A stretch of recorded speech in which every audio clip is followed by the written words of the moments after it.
Olá, seja bem-vindo a mais um estudo bíblico. Eu sou o Gunter, sou seminarista e sirvo na Igreja Presbiteriana da Freguesia do Ó, que você pode conhecer melhor aqui no link da descrição. Hoje nós daremos continuidade à nossa série de estudos na oração do Senhor, em que nós estamos olhando parte a parte, expressão a expressão, a oração do Pai Nosso e como que ela influencia diretamente a nossa vida de devoção a Deus. Nos dois últimos estudos, nós vimos a importância da oração para o cristão e também que a oração do Pai Nosso não deve ser meramente repetida.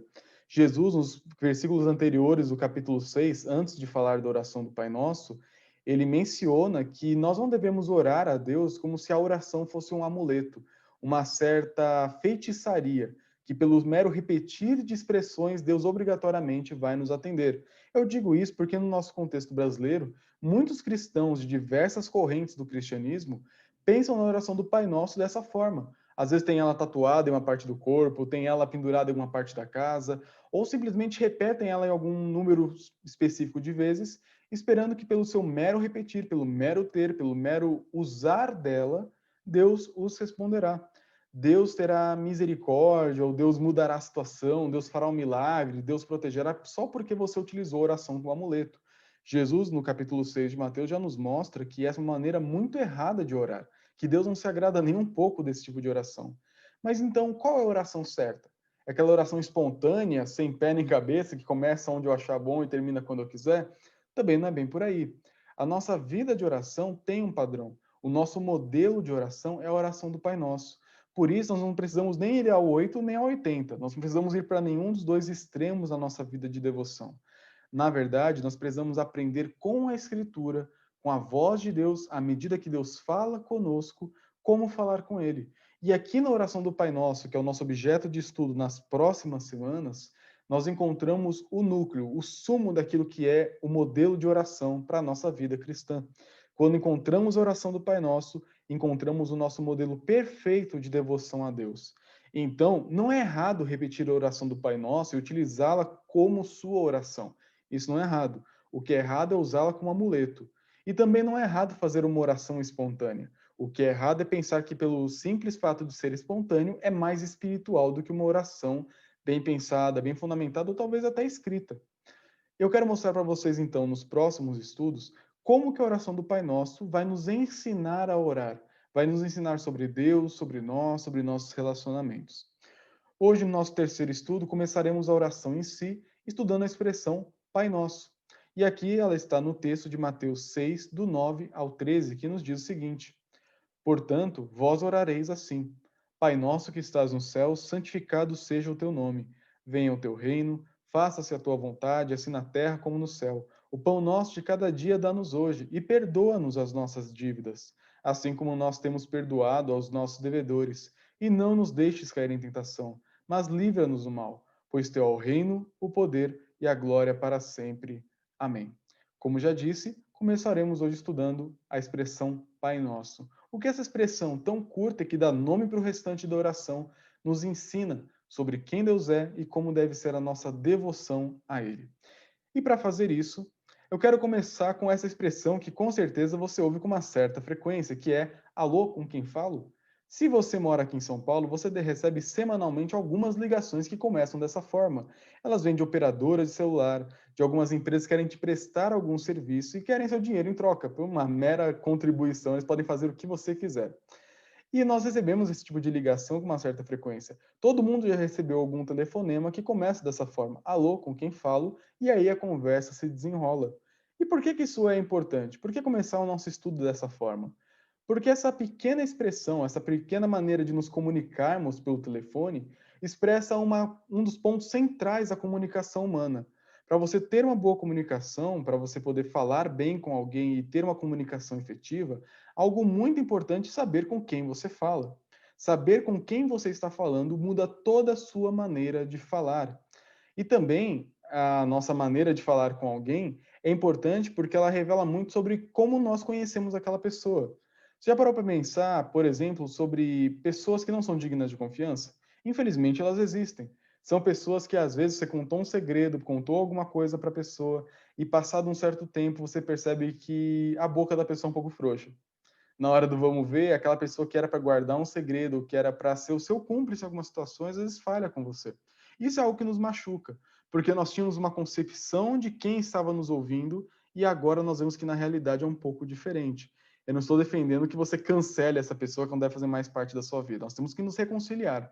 Mas todo mundo já passou pela experiência de conversar com alguém e perceber que falou com a pessoa errada.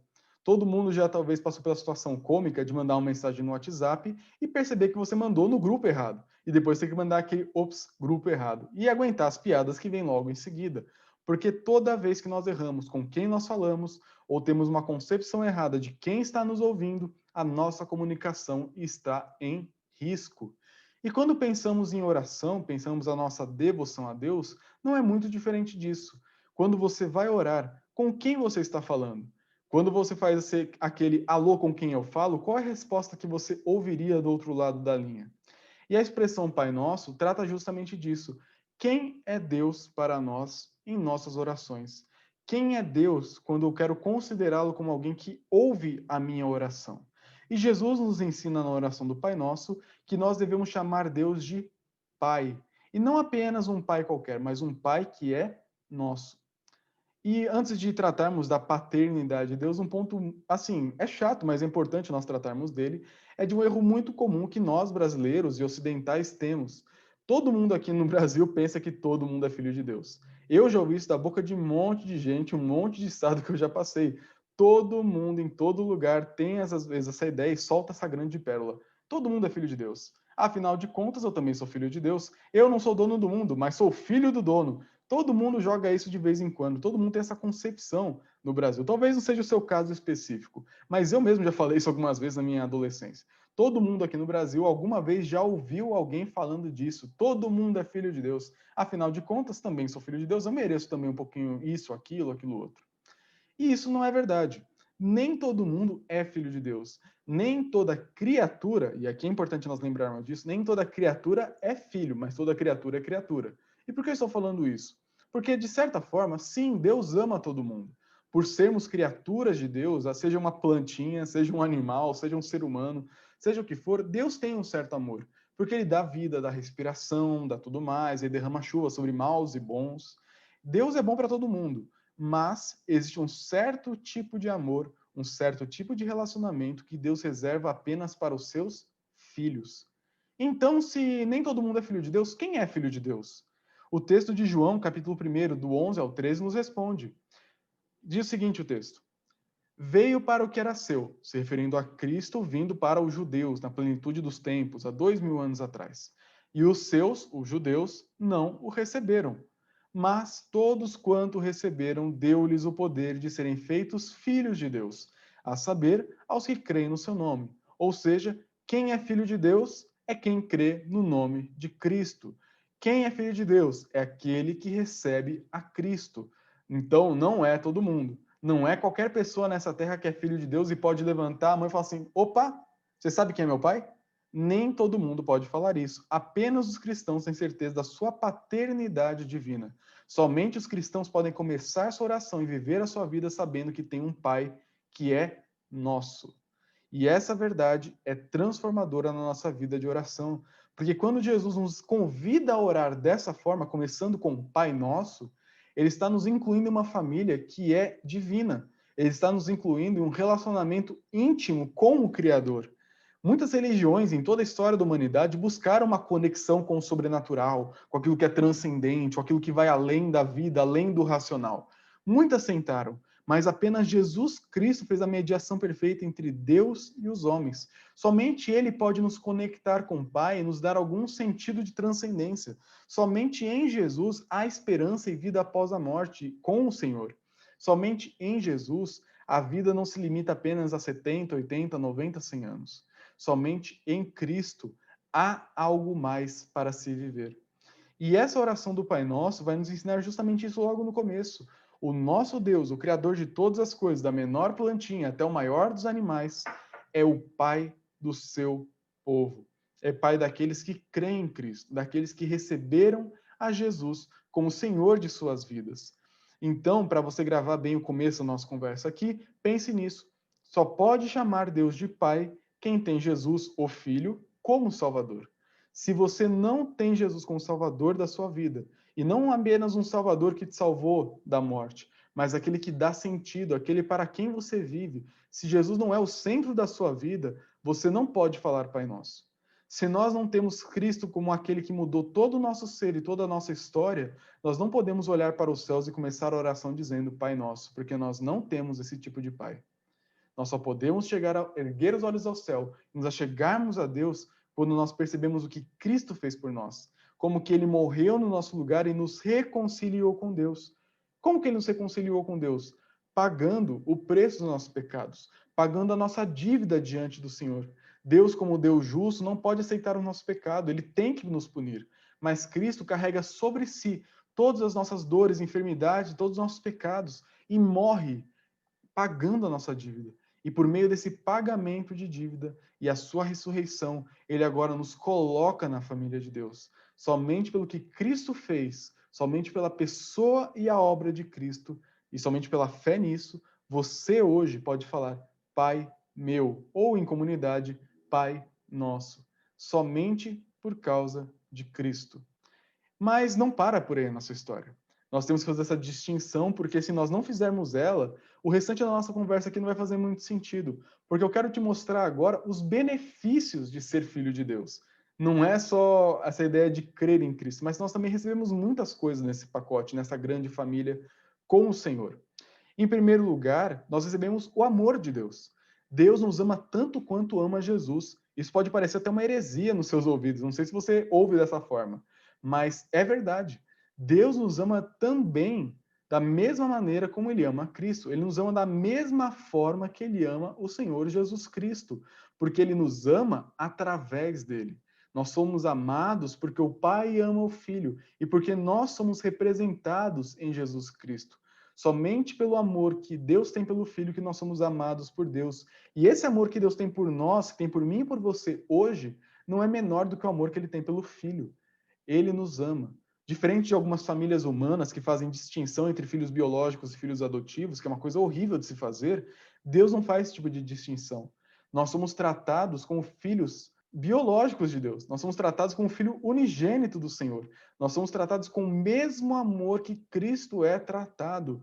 E isso é um benefício que somente aqueles que creem em Cristo recebem. Olha o que o texto de Romanos 8, 38 a 39 nos diz.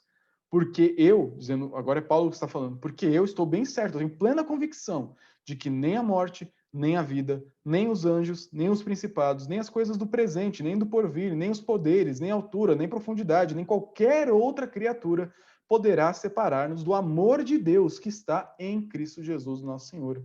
O amor de Deus por nós é inquebrável. Não há nada que você possa fazer que faça com que Deus te ame mais ou menos. Ele te ama perfeitamente, porque o amor que ele tem por você e por mim é o amor que ele tem por Cristo. O amor de Deus não é mutável como o nosso. Alguns casais até brincam, né? Hoje eu não estou te amando, não. Hoje eu não estou te amando muito. Hoje eu estou te amando. Mas Deus não brinca com a gente dessa forma. Ele sempre está nos amando. Ele nos ama perfeitamente, porque o amor dele não depende de nós, mas depende de Cristo Jesus. É claro que por conta da nossa rebeldia, por sermos filhos desobedientes, Deus, por nos amar, vai nos disciplinar. Por Deus nos amar, às vezes, ele vai ter que fazer uma cara um pouco mais fechada para a gente, para nós aprendermos onde estamos errando e voltarmos para ele. Mas até mesmo a cara fechada de Deus, quando nós erramos, é uma cara de amor. Até mesmo quando Deus nos disciplina, ele o faz porque nos ama. Por isso, até mesmo você, irmão ou irmã, que está sendo pressionado, sentindo o peso dos seus pecados, sentindo que você está em desacordo com a vontade de Deus, está doído no seu coração, saiba que isso muito provavelmente é o seu pai te chamando de volta para os braços dele. Então, pare de resistir. Reconheça que até mesmo essa dor que você sente pelo pecado é uma maneira que Deus está usando para te trazer de volta para ele, porque ele não deixou de te amar só porque você pecou. Deus não deixa de amar um filho porque ele está rebelde. Ele não deixa de ser filho por ser rebelde. Nós nunca deixaremos ser filhos de Deus se um dia nós somos incluídos na família dele, porque o amor de Deus por nós não depende de nós, depende de Cristo Jesus.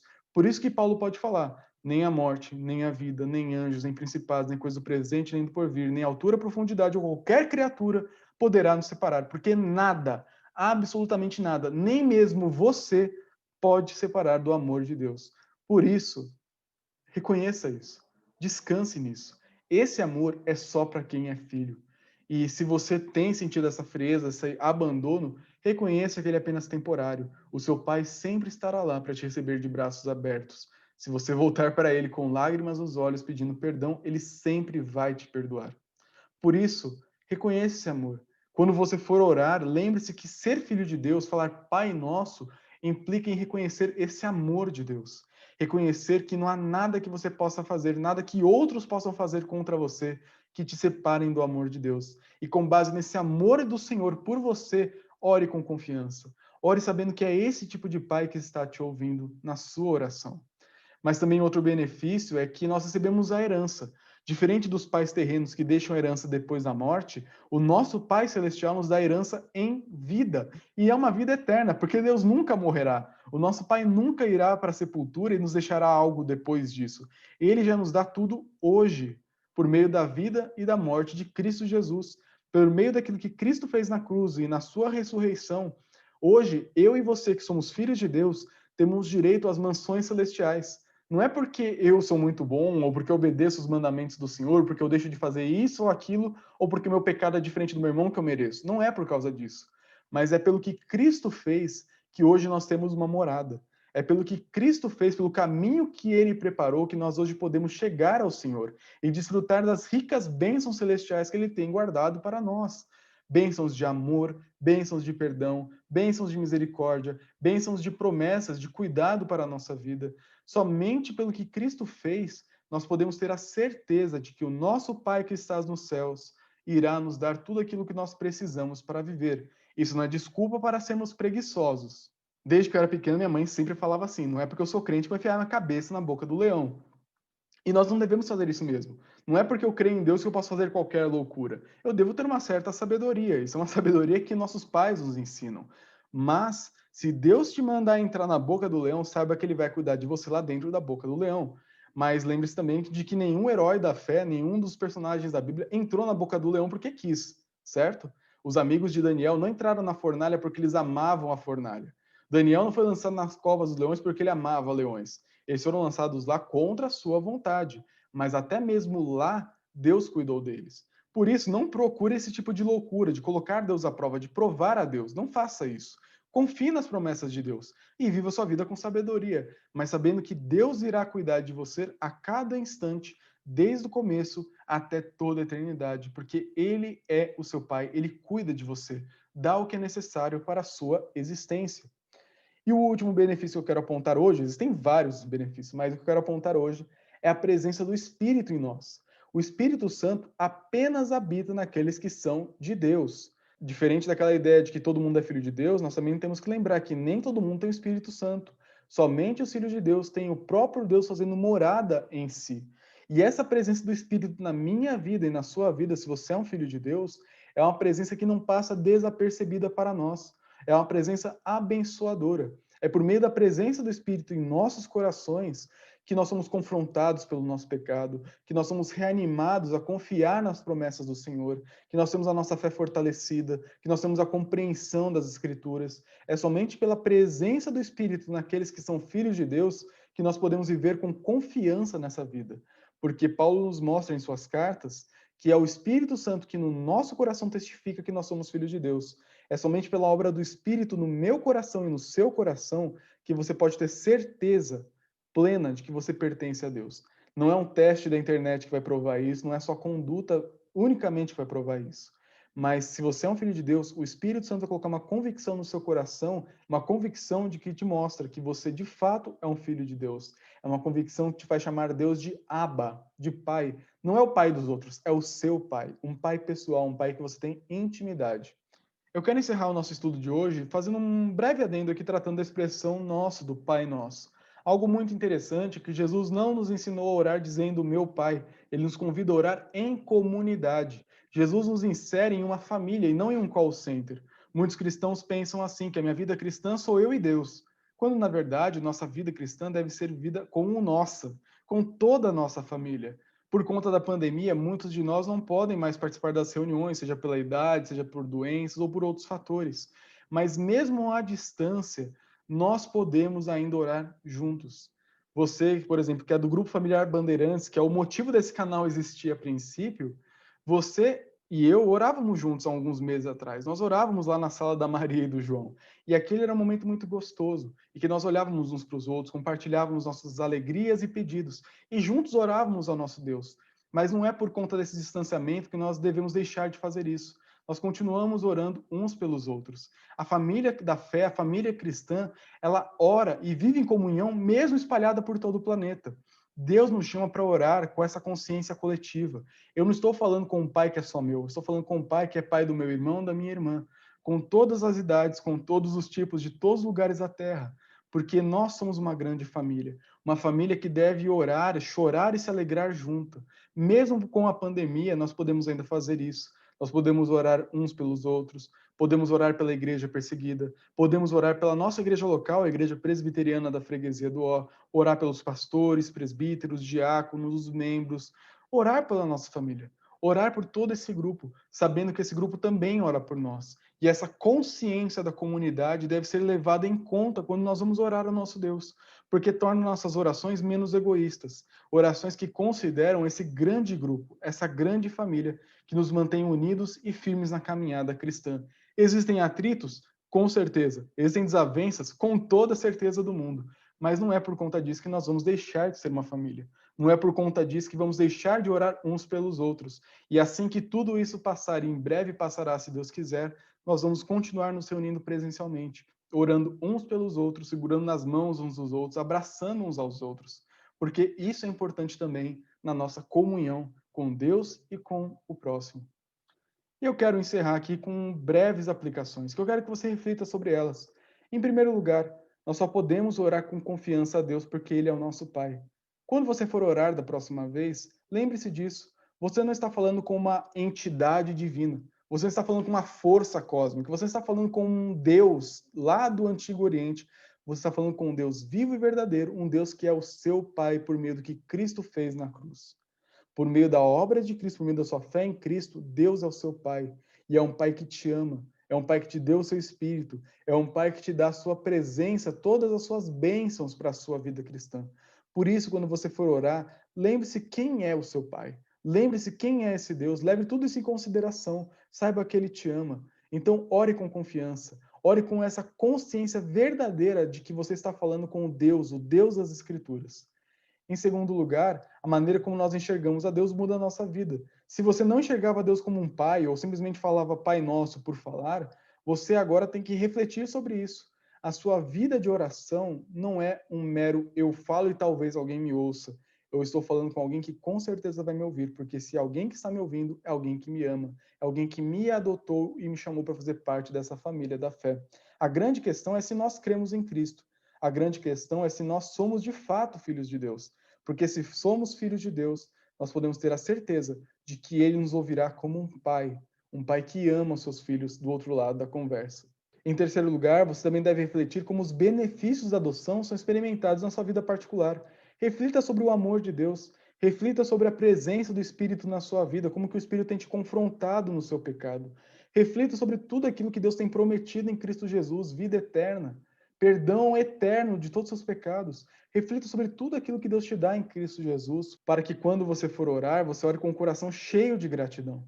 E por último, como você tem visto seus irmãos e qual a importância prática deles na sua vida e a sua vida neles? Como que você tem visto a comunidade cristã, a família da fé na sua vida de oração? Será que você tem orado só por você? Será que você tem apenas se preocupado com o próprio umbigo? Existem momentos para a gente se preocupar sim, mas nós devemos lembrar que nós somos colocados em uma família, e uma família cheia de irmãos. E essa família cheia de irmãos, cheia de conflitos e cheia de bênçãos, deve fazer parte também da nossa vida de oração. Quando você for orar, lembre-se que você tem irmãos e irmãs espalhados pela face da terra que também estão orando, alguns deles orando por você. Por isso, compartilhe pedidos de oração, ore pelos outros, lembre-se dos outros. Lembre-se dessa grande família que Deus criou e que Ele colocou você nela. E chegamos ao final do estudo dessa semana. Espero que você tenha sido abençoado e que agora saber quem Deus é tenha mudado a sua vida de oração. Que você ore agora sabendo que você tem um pai que te ama, um pai que te deu ricas bênçãos em Cristo Jesus. E isso mude toda a sua vida de oração. Que Deus te abençoe e te guarde debaixo da sua poderosa mão.